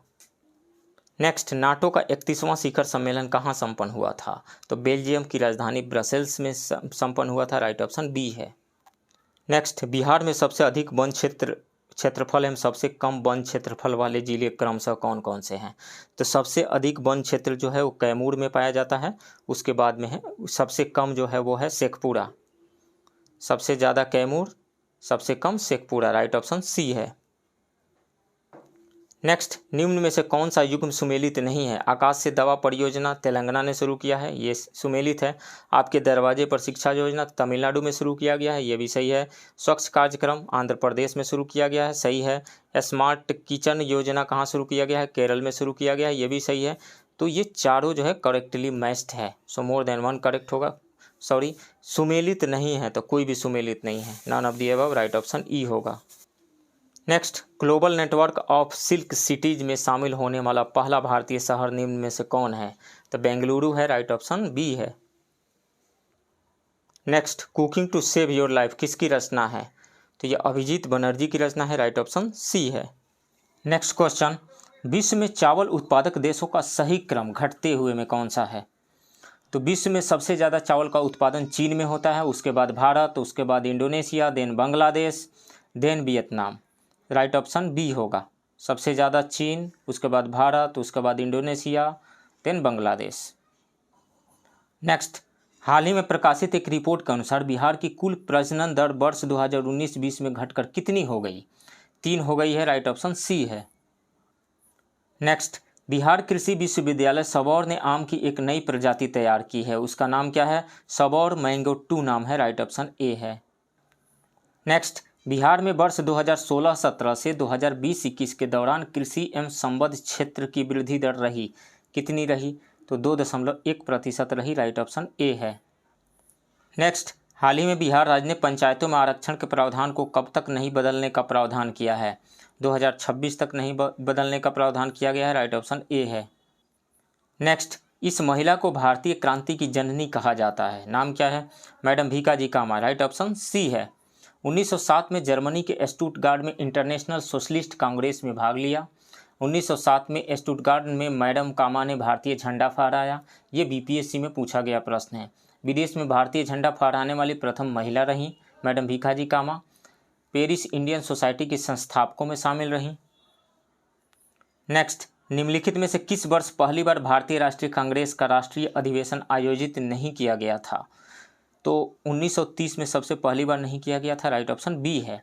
1930 में नहीं हुआ था, 1935 में, 1941, 1942, 1943, 1944, 1945 में वार्षिक अधिवेशन कांग्रेस का नहीं हुआ था। नेक्स्ट, रहनुमाई माजियादन सभा किस धर्म में सुधार के लिए एक आंदोलन था? तो ये पारसी धर्म में सुधार के लिए आंदोलन था, राइट ऑप्शन ए है। इसकी शुरुआत कब हुई, स्थापना कब हुई? रहनुमाई माजियादन सभा की शुरुआत 1851 में मुंबई में हुई थी। नेतृत्वकर्ता कौन कौन लोग थे इसके? एस बंगाली, दादा भाई नौरोजी, फरदौनजी नौरोजी।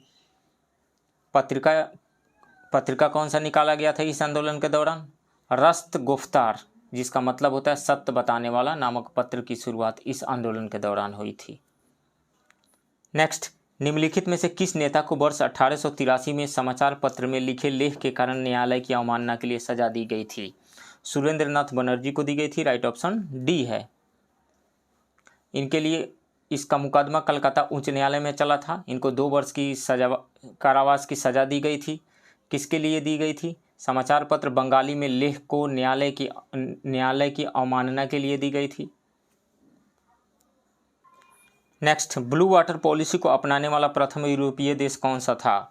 पुर्तगाल था, राइट ऑप्शन बी है। इस पॉलिसी को लाया कौन था? पुर्तगाली प्रथम गवर्नर फ्रांसिस्को डी अल्मेडा इसको लाया था। किस लिए लाया गया था? अल्मेडा का विजन पुर्तगालियों का हिंद महासागर पर प्रभुत्व हासिल करना था। नेक्स्ट, निम्नलिखित में से किस संधि के बाद फ्रांसीसियों ने अंग्रेजों का विरोध करना छोड़ दिया था? तो पेरिस की संधि के बाद उन्होंने विरोध करना छोड़ दिया था, राइट ऑप्शन ए है। 1760 में बांडीवास में अंग्रेजों ने फ्रांसीसियों को हराया। 1768 में फ्रांसीसी एवं अंग्रेजों के मध्य पेरिस की संधि हुई। पेरिस की संधि में यह शर्त रखी गई कि फ्रांसीसी भारत में सेना नहीं रखेंगे। इसके बाद फ्रांसीसी व्यापार पर ही केंद्रित हो गए और विरोध करना छोड़ दिया। नेक्स्ट, किसके द्वारा राममोहन राय को राजा की उपाधि प्रदान की गई थी? तो अकबर द्वितीय के द्वारा, राइट ऑप्शन बी है। नेक्स्ट, 1857 की क्रांति बैरकपुर छावनी से शुरू हुई थी, कब? तो 29 मार्च 1857 को शुरू हुई थी। किसके द्वारा? सैनिक मंगल पांडे के द्वारा। मंगल पांडे को फांसी की सज़ा कब दी गई? 8 अप्रैल 1857 को दी गई थी। बिहार में इसकी शुरुआत कब हुई? 12 जून 1857 को देवघर के रोहिणी से शुरुआत हुई थी बिहार में 1857 की क्रांति। नेक्स्ट, आधुनिक भारत में लोक हितवादी के नाम से इन्हें जाना जाता है। बीपीएससी में पूछा गया ये भी प्रश्न है एक। गोपाल हरि देशमुख को लोक हितवादी कहा जाता है, राइट ऑप्शन बी है। गोपाल हरि देशमुख महाराष्ट्र के एक समाज सुधारक थे। देशमुख लोक हितवादी के नाम से एक साप्ताहिक पत्रिका प्रभाकर में लिखते थे। इन्होंने हितेक्षु नामक पत्रिका की शुरुआत भी की थी। नेक्स्ट, संगठन एवं स्थापना वर्ष को सुमेलित कीजिए।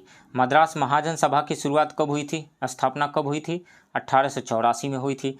पूना सार्वजनिक सभा की स्थापना 1867 में हुई थी। बॉम्बे एसोसिएशन की स्थापना 1852 में हुई थी। बंग भाषा प्रकाशक सभा की स्थापना 1836 में हुई थी। तो 1 का बी, 2 का सी, 3 का डी एंड 4 का ए। राइट ऑप्शन बी है। मद्रास महाजन सभा की स्थापना जो संस्थापक थे वो थे M B. Raghavachari, B. Subramaniam Iyer, P. Anand Charlu. ये भी बीपीएससी में पूछा गया है। पूना सार्वजनिक सभा के संस्थापक महादेव गोविंद रानाडे थे। इंडियन लीग के संस्थापक शिशिर कुमार घोष थे। नेक्स्ट, बंगाल विभाजन पर किस भारतीय नेता ने इसे निर्मम भूल कहा था? गोपाल कृष्ण गोखले ने कहा था। राइट ऑप्शन बी है। 19 जुलाई 1905 को गवर्नर जनरल लॉर्ड कर्जन ने तत्कालीन सबसे बड़ी प्रेसिडेंसी बंगाल के विभाजन की घोषणा की। कब की गई घोषणा? 19 जुलाई 1905 को। उस समय बंगाल में वर्तमान का पश्चिम बंगाल, बांग्लादेश, बिहार और उड़ीसा का क्षेत्र शामिल था। 16 अक्टूबर 1905 से बंगाल विभाजन प्रभावी हो गया। कब से? 16 अक्टूबर 1905 से। विभाजन की घोषणा के बाद स्वदेशी आंदोलन की शुरुआत हुई थी। गोपाल कृष्ण गोखले ने बंगाल विभाजन को एक निर्मम भूल एवं सुरेंद्र नाथ बनर्जी ने कहा कि यह निर्णय हमारे ऊपर वज्र की तरह गिरा है। नेक्स्ट, मार्ले मिंटो सुधारों ने उभरते हुए प्रजातंत्र को जान से मार डाला है। यह कथन किसका है? ये कथन के.एम. मुंशी का है। राइट ऑप्शन डी है। भारत परिषद अधिनियम 1909 को मार्लो मिंटो सुधार भी कहा जाता है। नेक्स्ट, चौरी चौरा की घटना का संबंध निम्नलिखित में से किससे है? तो असहयोग आंदोलन से है। राइट ऑप्शन ए है। असहयोग आंदोलन की औपचारिक शुरुआत 1 अगस्त 1920 को हुई। कांग्रेस की स्वीकृति इसको मिली सितंबर 1920 में। चौरी चौरा की घटना हुई 5 फरवरी 1922 को। चौरी चौरा में आक्रोशित लोगों ने थाने पर हमला कर 22 पुलिसकर्मियों को जिंदा जला दिया था। चौरी चौरा की घटना के बाद असहयोग आंदोलन वापस ले लिया गया था। नेक्स्ट, निम्न में से किस घोषणा को उदारवादियों ने भारत के मैग्ना कार्टा की संज्ञा दी थी? तो भारत सचिव मॉन्टेग्यू की 1917 के प्रस्ताव को। राइट ऑप्शन ए है। ब्रिटिश प्रधानमंत्री जॉर्ज लॉयल द्वारा 1917 में नियुक्त भारत सचिव मॉन्टेग्यू ने 20 अगस्त 1917 को हाउस ऑफ कॉमन्स में एक प्रस्ताव पढ़ा। इस प्रस्ताव में भारत में प्रशासन की हर शाखा में भारतीयों को अधिक प्रतिनिधित्व दिए जाने की बात कही गई थी। इसे मॉन्टेग्यू प्रस्ताव कहा गया। उदारवादियों ने इसे भारत का मैग्ना कार्टा कहा था। नेक्स्ट, भारत शासन अधिनियम 1935 को पारित किया था। किसने पारित किया था? तो ब्रिटिश संसद द्वारा यह पारित किया गया था। राइट ऑप्शन बी है। नेक्स्ट, इंडियन स्ट्रगल निम्न में से किस राजनेता की पुस्तक है? तो ये सुभाष चंद्र बोस की पुस्तक है। राइट ऑप्शन डी है। कब प्रकाशित हुई थी यह पुस्तक? 1934 में हुई थी। सुभाष चंद्र बोस ने इस पुस्तक में लिखा कि यदि महात्मा गांधी तानाशाह स्टालिन, मुसोलिनी या हिटलर की भाषा में बोलते तो उन्हें सुना और समझा जाता और उनके सम्मान में सिर झुकाए जाते। नेक्स्ट, मुस्लिम लीग के किस अधिवेशन में पाकिस्तान के मांग का प्रस्ताव पारित किया गया था? तो लाहौर अधिवेशन में। राइट ऑप्शन बी है। मुस्लिम लीग ने 1940 ईस्वी में लाहौर अधिवेशन में सर्वप्रथम पृथक राज्य पाकिस्तान के प्रस्ताव को पारित किया था। पाकिस्तान नाम किसने दिया था? चौधरी रहमत अली ने दिया था। नेक्स्ट, किस युद्ध विजय के बाद शेर शाह ने शेर शाह ए सुल्तान ए आदिल की उपाधि धारण की थी? तो चौसा के युद्ध के विजय के बाद। चौसा का युद्ध कब हुआ था? 1539 में हुआ था। किसके बीच? हुमायूं और शेर शाह के बीच हुआ था। और इसी युद्ध में विजय के बाद शेर शाह ने शेर शाह ए सुल्तान ए आदिल की उपाधि धारण की थी। राइट ऑप्शन ए है। नेक्स्ट, देवपाल को बौद्ध धर्म का पुनर्संस्थापक कहा गया है। किसने कहा है? लामा तारकनाथ ने कहा है। राइट ऑप्शन सी है। देवपाल, जिनका शासनकाल 810 से 850 ईस्वी तक रहा, के समय में नालंदा एवं विक्रमशिला का काफ़ी विकास हुआ। तिब्बती बौद्ध धर्मावलंबी लामा तारकनाथ ने देवपाल को यह उपाधि दी थी। नेक्स्ट, बिहार में द्वैध शासन व्यवस्था इस वर्ष लागू हुई थी। कब? 1765 में लागू हुई थी। राइट ऑप्शन ए है। 1764 ईस्वी में बक्सर युद्ध में ईस्ट इंडिया कंपनी की विजय के बाद मुगल बादशाह शाह आलम द्वितीय ने कंपनी को बिहार, बंगाल एवं उड़ीसा की दीवानी प्रदान की थी। उसी के जस्ट बाद 1765 में द्वैध शासन वारेन हेस्टिंग्स ने शुरू किया था। द्वैध शासन की समाप्ति किसने किया था? लॉर्ड कॉर्नवालिस ने किया था। नेक्स्ट, बौद्ध ग्रंथों में किस मगध शासक को उग्रसेन कहा गया है? महापद्मनंद को उग्रसेन कहा गया है, राइट ऑप्शन सी है। महापद्मनंद को सर्वछत्रांतक भी कहा गया है, एकराट भी कहा गया है। नेक्स्ट, पटना में 1857 के विद्रोह की शुरुआत किसके नेतृत्व में हुई थी? तो पीर अली के नेतृत्व में हुई थी, राइट ऑप्शन सी है। कब हुई थी पटना में शुरुआत? 3 जुलाई को हुई थी, 3 जुलाई 1857 को हुई थी। बिहार में कब शुरुआत हुई थी इसकी? बिहार में 12 जून 1857 को रोहिणी से शुरू हुआ था 1857 का विद्रोह। पीर अली की गिरफ्तारी 4 जुलाई को हो गई थी। पीर अली को फांसी 16 जुलाई को दी गई थी। उस समय पटना के कमिश्नर कौन थे? टेलर थे। नेक्स्ट, निम्नलिखित में से किसने गांधी जी को चंपारण आने का निमंत्रण दिया था? तो राजकुमार शुक्ल ने दिया था, राइट ऑप्शन बी है। नेक्स्ट, बिहार में साइमन कमीशन का विरोध करने के लिए आयोजित सर्वदलीय सम्मेलन का अध्यक्ष कौन थे? तो सर अली इमाम थे, राइट ऑप्शन ए है। नेक्स्ट, भारत छोड़ो आंदोलन के समय राजेंद्र प्रसाद को कहां से गिरफ्तार किया गया था? पटना से गिरफ्तार किया गया था, राइट ऑप्शन डी है। राजेंद्र प्रसाद को पटना के जिलाधिकारी WG आर्चर ने सदाकत आश्रम से गिरफ्तार कर बांकीपुर जेल में रखा था। नेक्स्ट, किस महान नेता को लोकनायक के नाम से भी जाना जाता है? जयप्रकाश नारायण को जाना जाता है, राइट ऑप्शन सी है। नेक्स्ट, कॉर्पोरा क्वाड्रिजेमिना का संबंध मस्तिष्क के किस भाग से है? तो यह मध्य मस्तिष्क के ऊपरी भाग में है। मध्य मस्तिष्क से इसका संबंध है, इसके ऊपरी भाग से, राइट ऑप्शन बी है। नेक्स्ट, श्वसन के बाद किस प्रक्रिया द्वारा फेफड़े में रक्त और ऑक्सीजन का आदान प्रदान होता है? तो विसरण प्रक्रिया के द्वारा होता है, यानी डिफ्यूजन के द्वारा होता है, राइट ऑप्शन बी है। फेफड़े में असंख्य कोशिकाएं होती हैं, इनमें पर्याप्त मात्रा में लगातार रक्त प्रवाहित होता रहता है। कोशिकाओं की पतली भित्ति के माध्यम से ही रक्त कोशिकाएं गैसों का आदान प्रदान करती है। विसरण की प्रक्रिया द्वारा ऑक्सीजन कोशिका से रक्त में प्रवेश करता है, जहां से इसकी आपूर्ति ऊतकों तक कर दी जाती है। इसी प्रक्रिया द्वारा कार्बन डाइऑक्साइड भी कोशिका से शरीर के बाहर निकलता है। नेक्स्ट, निम्नलिखित कथनों पर विचार करें एवं असत्य कथन की पहचान करें। रक्त में उपस्थित प्लेटलेट्स थ्राम्बोप्लास्टिन नामक पदार्थ स्रावित करता है, ये सही है। फाइब्रिनोजन प्लाज्मा में उपस्थित होता है, ये भी सही है। फाइब्रिनोजन रक्त का थक्का बनाने में सहायता करता है, ये भी सही है। फाइब्रिनोजन रहित प्लाज्मा को थ्रोम्बिन कहा जाता है, नहीं, इसे सीरम कहा जाता है। सो ये गलत है, राइट ऑप्शन डी होगा। नेक्स्ट, गुणसूत्रों का सबसे महत्वपूर्ण घटक क्या होता है? तो DNA होता है, राइट ऑप्शन ए है। नेक्स्ट, टाइफाइड से शरीर का कौन सा अंग प्रभावित होता है? तो टाइफाइड से आंत प्रभावित होता है, राइट ऑप्शन ए है। फेफड़ा किससे प्रभावित होता है? न्यूमोनिया या फिर TB से। यकृत यानी लीवर किससे प्रभावित होता है? पीलिया से प्रभावित होता है। अग्नाशय किससे प्रभावित होता है? तो डायबिटीज यानी मधुमेह से प्रभावित होता है। अग्नाशय यानी पैंक्रियाज। नेक्स्ट, सूची 1 को सूची 2 से सुमेलित कीजिए। क्षय रोग किससे होता है? बैक्टीरिया से होता है। चेचक किससे होता है? वायरस से होता है। दाद किससे होता है? दाद फंगस से होता है। और पेचिस किससे होता है? पेचिस प्रोटोजोआ से होता है। तो A का 1, B का 3, C का 2, D का 4, राइट ऑप्शन जो हो गया वो D हो गया। नेक्स्ट, पुष्प का वह भाग जो प्रायः चमकीला एवं रंगदार होता है तथा वे परागण हेतु कीटों को अपनी ओर आकर्षित करता है, क्या कहलाता है? कोरोला कहलाता है, राइट ऑप्शन बी है। नेक्स्ट, निम्नलिखित में से किसे किसानों का मित्र कहा जाता है? केंचुआ को कहा जाता है, राइट ऑप्शन ए है।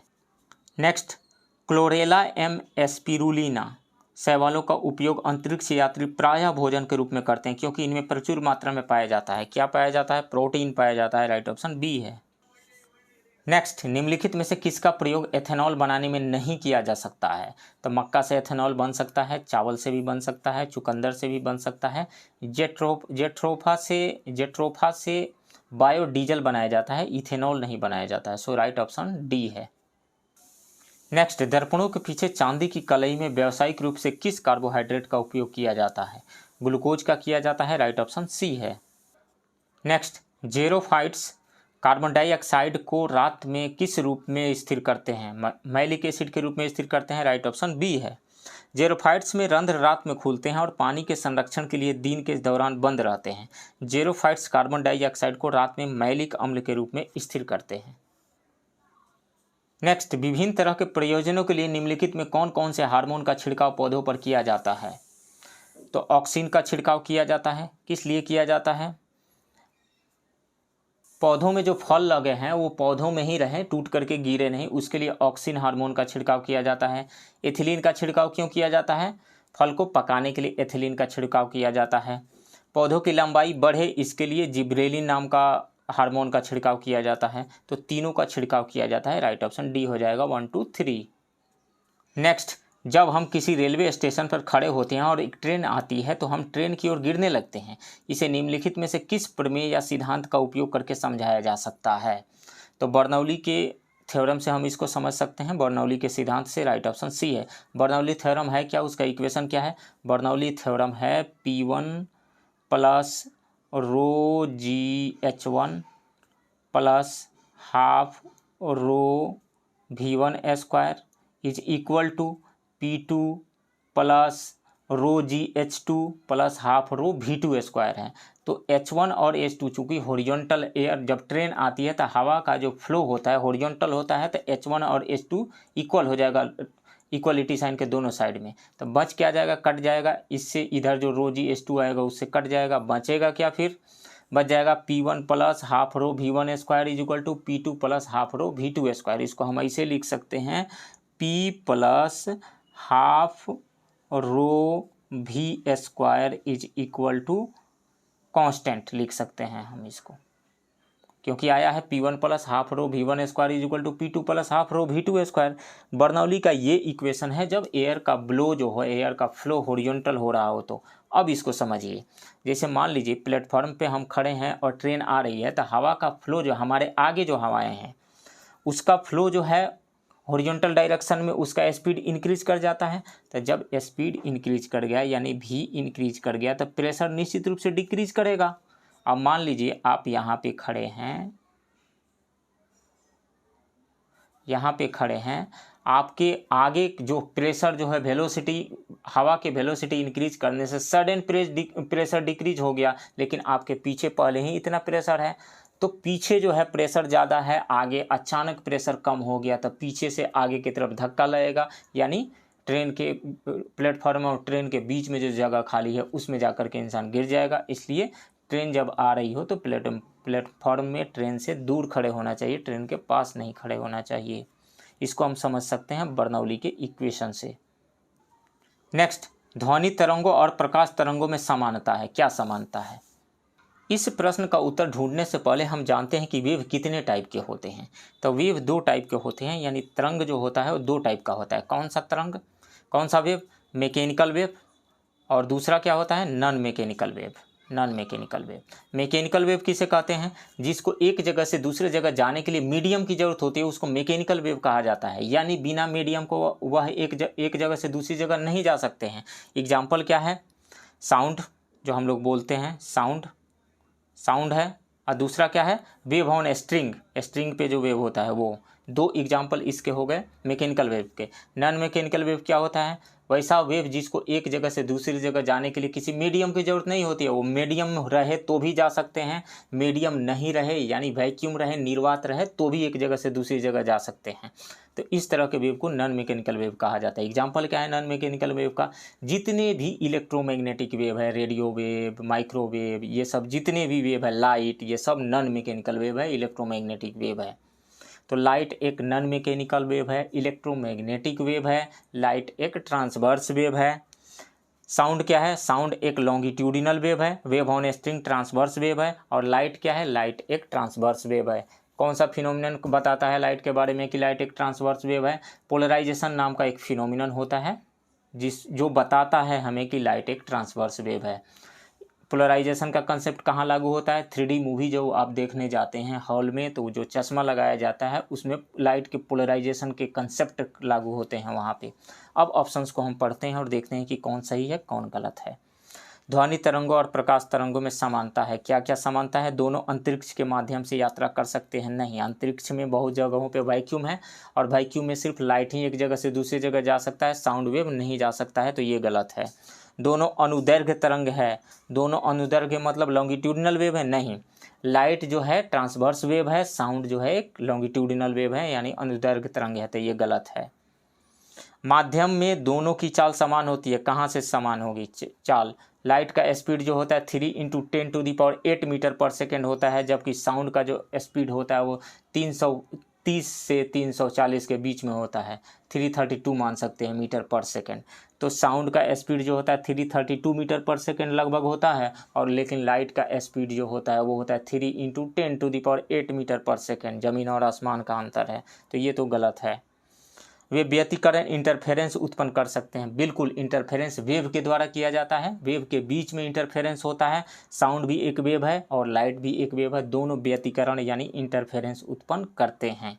सो ये सही है, राइट ऑप्शन डी होगा यहाँ पे, ये समानता है। नेक्स्ट, भारत वन स्थिति रिपोर्ट 2021 के संदर्भ में निम्न कथनों पर विचार करें। इस रिपोर्ट के अनुसार देश में कुल वनावरण एवं वृक्षावरण कुल भौगोलिक क्षेत्र का 24.62% है, ये सही है। भारत वन स्थिति रिपोर्ट 2019 की तुलना में ISFR 2021 में वनावरण में 0.22% की वृद्धि हुई है, ये भी सही है। ISFR 2021 में ISFR 2019 की तुलना में वनावरण में सर्वाधिक कमी नागालैंड में हुई है, नहीं नागालैंड में नहीं हुई है, कहाँ हुई है? अरुणाचल प्रदेश में हुई है। इस रिपोर्ट के अनुसार सर्वाधिक वृक्षावरण क्षेत्र महाराष्ट्र में है, बिल्कुल सही है, ये सही है। तो कौन कौन से सही है? 1, 2 और 4 सही है, 3 गलत है। 1, 2 और 4 राइट ऑप्शन डी होगा। नेक्स्ट, भारत में औद्योगिक क्षेत्र की उपलब्धता को मापने के लिए निम्न में से कौन सी संस्था औद्योगिक उत्पादन के सूचकांक को जारी करती है? यानी IIP index of industrial production को कौन जारी करता है? तो पहले CSO जारी करता था, लेकिन अब NSO जारी करता है। NSO राष्ट्रीय सांख्यिकी कार्यालय NSO के द्वारा जारी किया जाता है, जो इनमें से कोई भी ऑप्शन नहीं है, राइट ऑप्शन ई हो जाएगा। नेक्स्ट, नगद आरक्षित अनुपात को कम करने से अर्थव्यवस्था पर इसका निम्नलिखित प्रभाव पड़ेगा। नगद आरक्षित अनुपात का मतलब CRR कैश रिजर्व रेशियो, इसका क्या इफेक्ट पड़ेगा? तो बैंकों के पास अधिक तरलता का लाभ होगा, सही है। अर्थव्यवस्था में निवेश वृद्धि देखने को मिल सकती है, ये भी सही है। अर्थव्यवस्था में मुद्रापूर्ति बढ़ सकती है, ये भी सही है। वास्तविक निवेश दर में गिरावट आ सकती है, ये भी सही है। तो 1, 2, 3, 4 ये सभी सही है, राइट ऑप्शन सी होगा। नेक्स्ट, छठी पंचवर्षीय योजना के दौरान निम्नलिखित में से कौन सा कार्यक्रम शुरू किया गया था? तो एकीकृत ग्रामीण विकास कार्यक्रम शुरू किया गया था, राइट ऑप्शन ए है। छठी पंचवर्षीय योजना का कालखंड कब से कब तक था? 1980 से 1985 तक था, और छठी पंचवर्षीय योजना के तहत ही 2 अक्टूबर 1980 को एकीकृत ग्रामीण विकास योजना की शुरुआत हुई थी। इस योजना का मुख्य उद्देश्य गरीबी उन्मूलन एवं रोजगार में वृद्धि करना था। तो फ्रेंड्स, ये रहा पटना के इम्तिहान पब्लिकेशन के क्वेश्चन प्रैक्टिस सेट 5 के क्वेश्चन का डिस्कशन। आप बने रहिए इस चैनल के साथ, मिलते हैं किसी दूसरे वीडियो में किसी दूसरे प्रैक्टिस सेट के क्वेश्चन के डिस्कशन के साथ। तब तक के लिए थैंक यू वेरी मच।